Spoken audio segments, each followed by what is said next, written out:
안녕하세요. 자소서 고쳐주는 남자 자고남입니다. 오늘은 자소서 첨삭 영상이 아니에요.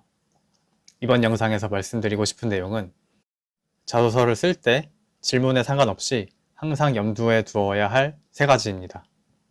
제가 요즘 숨고라는 어플을 통해서 자소서 첨삭을 진행하면서 많은 분들이 놓치고 있다고 느껴지는 부분이에요. 자, 그럼 영상 시작해 보겠습니다. 우선 첫 번째, 면접 답변을 하듯이 작성하라 입니다.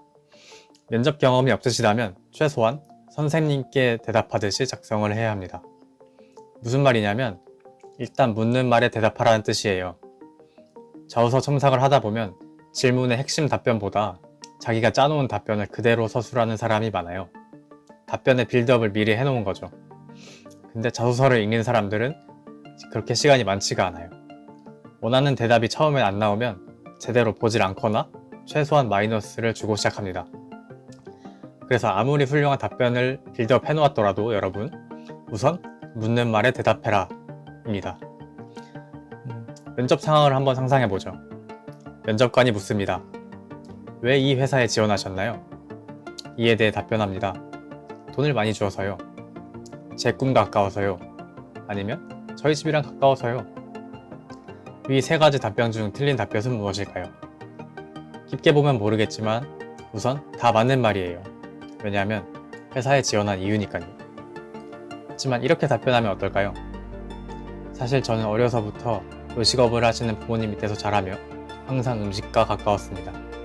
제가 지원한 땡땡이 회사는 외식 분야에서 리더인 회사로 블라블라블라. 이렇게 답변했을 때 과연 면접관이 저런 부모님 밑에서 자랐구나 하면서 들을까요? 아니요. 그냥 귀를 닫아버릴 수도 있습니다. 이렇게 예시를 보니까 아시겠죠? 여러분, 우선 묻는 말에 대답합시다. 두 번째는 관심을 끌어라 입니다. 많은 분들이 작성하신 자소서를 보면 내용은 충분히 어필할 만하고 경험적인 부분도 겹치는 게 많은데 그리 재미가 없는 분들이 있습니다. 운이 좋아서 착한 인사 담당자를 만나면 그분들이 자세히 읽어볼 수도 있고 뽑힐 수도 있죠. 하지만 운이 나빠서 일주일째 야근하고 추가로 자소서까지 읽어야 하는 담당자를 만나게 된다면 그렇게 재미없는 자소서 뽑히기는 쉽지가 않죠. 자소서든 면접이든 내용도 중요하지만 담당자의 관심을 이끌어내는 것이 중요합니다. 저로 예를 들면 자소서는 아니고 면접에 대한 경험이었지만 현 직장으로 이직할 당시의 면접이었습니다. 면접을 몇 번 겪어보신 분들은 아시겠지만 면접관들은 면접자들이 들어오면 그제서야 자소서를 보느라 막상 답변하는 면접자에게 관심이 없는 분들도 많습니다. 저는 그래서 항상 자기소개를 할 때 이 사람들을 한 번이라도 전부 나를 쳐다보게 만들자가 목표였습니다. 그날 면접을 보러 오는 길에 바빠 죽겠는데 길가에서 어떤 아주머니가 저를 부르셨어요. 저기요. 저는 네 하고 돌아봤죠. 그랬더니 얼굴 보니까 천복을 타고 나셨네. 저랑 잠시 얘기 좀. 도를 믿으시나요? 였습니다. 저는 바빠서 수고하세요 하고 급히 면접장에 들어갔습니다. 그리고 저는 이렇게 자기소개를 시작했죠.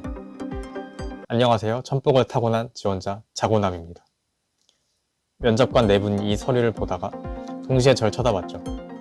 그리고 자기소개가 끝나자마자 물어본 질문이 천복을 타고났다는 게 뭐예요? 였습니다. 아무 의미 없는 얘기지만 아주 큰 의미가 있는 한 문장이었죠. 이런 걸 말하는 겁니다, 여러분. 자소서에서는 관심을 끌 방법이 늘 초반에 몰려 있습니다.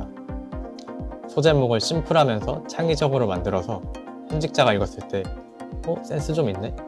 생각이 들게 하거나 자소서 초반에 자신이 이루었던 수상 업적이나 여러가지 경험들을 적는 방법도 있죠.